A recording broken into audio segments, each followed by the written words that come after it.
హిందూ పంచాంగం ప్రకారం ప్రతి నెల ఏకాదశి వస్తుంది. అయితే అశ్విని మాసంలో కృష్ణపక్షంలో దీపావళికి ముందు వచ్చే ఏకాదశికి ఒక ప్రత్యేకత ఉంది. ఈ ఏకాదశిని రమా ఏకాదశి అంటారు. ఈ పవిత్రమైన రోజున లక్ష్మీదేవిని, విష్ణుమూర్తిని ఆరాధించడం వల్ల ధనానికి ఎలాంటి లోటు ఉండదని పండితులు చెబుతున్నారు.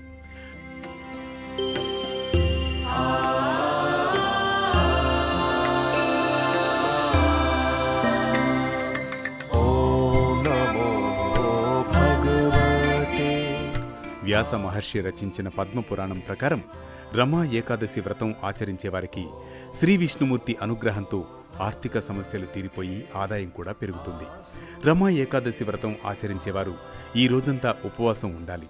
పూజా మందిరాన్ని శుద్ధి చేసుకుని శ్రీ లక్ష్మీనారాయణుల చిత్రపటాలను అలంకరించాలి. ఆవు నేతితో దీపారాధన చేయాలి. పసుపు రంగు చేమంతులతో అర్చించాలి. తులసి దళాలతో అర్చిస్తూ శ్రీ విష్ణు సహస్రనామ పారాయణం చదవాలి.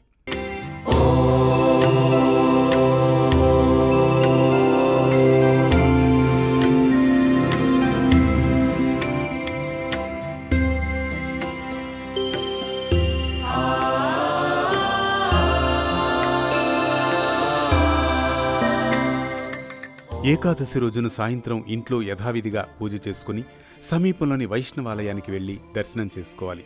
రాత్రి భగవంతుని నామస్మరణ చేస్తూ జాగరణ చేయాలి. రమా ఏకాదశి రోజు చేసే దాన ధర్మాలు మంచి ఫలితాన్నిస్తాయని శాస్త్రాలు చెబుతున్నాయి. ఈ రోజున గోసేవ చేస్తే స్వర్గప్రాప్తి కలుగుతుందని విశ్వాసం. ఎవరైతే భక్తి శ్రద్ధలతో నియమనిష్టలతో రమా ఏకాదశి వ్రతాన్ని ఆచరిస్తారో వారికి సకల పాపాల నుంచి విముక్తి లభిస్తుంది. రమా ఏకాదశి రోజు శ్రీ లక్ష్మీనారాయణుల్ని పూజించిన వారు ఆర్థిక సంక్షోభం నుంచి గట్టెక్కడమే కాక తరతరాలకు తరగని సిరి సంపదలు పొందుతారు. ఓం నమో భగవతే వాసుదేవాయ.